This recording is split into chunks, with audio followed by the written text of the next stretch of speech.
வணக்கம். எங்கள் சேனலை சப்போர்ட் பண்ணுற அனைத்து நல்லுள்ளங்களுக்கும் நன்றிங்க. இன்றைக்கி நம்ம இட்லி தோசைக்கு தொட்டுக்க சுவையான மிளகாய் பொடி எப்படி செய்கிறதுன்னு பார்ப்போம். பருப்புகள் எந்த அளவில் ஆட் பண்ணுறது மற்றும் சில பொருட்கள் சேர்த்தால் எப்படி நறுமணமாகவும் சுவையாகவும் இருக்கும்ன்றதை பார்ப்போம். வீடியோவை ஸ்கிப் பண்ணாமல் பாருங்கள். உங்களுடைய கருத்துக்களை கமெண்ட் பண்ணுங்கள்.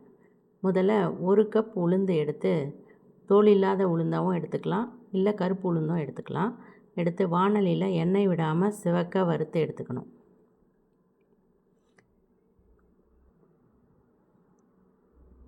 நல்லா இந்தளவுக்கு சிவந்திருக்கணும்.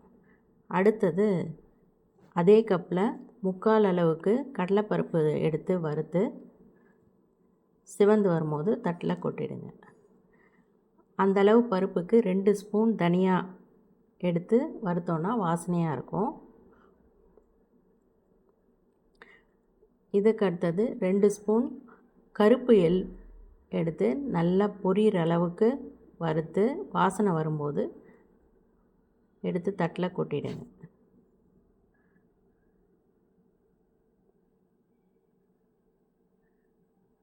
இப்போ 1/2 ஸ்பூன் எண்ணெய் விட்டு அதில் பெருங்காயம் பொரியிற அளவுக்கு தாளித்து எடுத்து வச்சுக்கலாம். லாஸ்ட்டாக ஸ்டவ்வை அணைச்சிட்டு இந்த இரும்பு வாணல்ன்றதுனால அதிலே சூடு இருக்கும். அதில் மிளகாயை வறுத்துக்கலாம். வேறு வாணலாக இருந்தால் சிம்மில் வச்சு மிளகாயை வறுத்து எடுத்துக்கலாம். ஒரு 15 மிளகாய் எடுத்திருக்கேன் நான். கடைசியாக ஒரு 1/2 கப் பொட்டுக்கடலை எடுத்திருக்கேன். இது தேவைன்னா நம்ம கடைசியாக யூஸ் பண்ணிக்கலாம். அது காரம் அதிகமாக இருந்தால் யூஸ் பண்ணிக்கலாம். இப்போ ஆற விட்டு எடுத்ததும் மிக்சியில் முதல்ல மிளகாய், அடுத்தது பெருங்காயம், அடுத்தது தனியா, இது 3ம் போட்டு கொரகொரப்பாக அரைச்சி எடுத்துக்கிட்டோம். இதுக்கப்புறம் கடலைப்பருப்பும் உளுத்தம்பருப்பும் உப்பு அதை சேர்த்து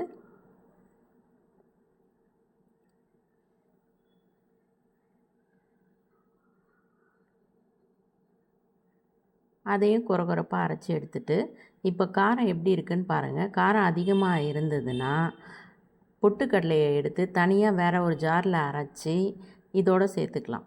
அப்போ காரம் குறைஞ்சிரும். இப்போ லாஸ்ட்டாக எனக்கு காரம் சரியாக இருக்குது. லாஸ்ட்டாக எள் போட்டு ஒரே ஒரு பல்ஸில் ஒரே ஒரு டைம் அரைச்சி எடுத்துட்டேன். இப்போ சுவையான மணமணக்கும் மிளகாய்த்தூள் ரெடி. இது தோசைக்கு இட்லிக்கு எல்லாத்துக்குமே நல்லாயிருக்கும். இந்த வீடியோ பிடிச்சிருந்தால் லைக் பண்ணுங்கள், ஷேர் பண்ணுங்கள், மறக்காமல் சப்ஸ்கிரைப் பண்ணுங்கள். நன்றி.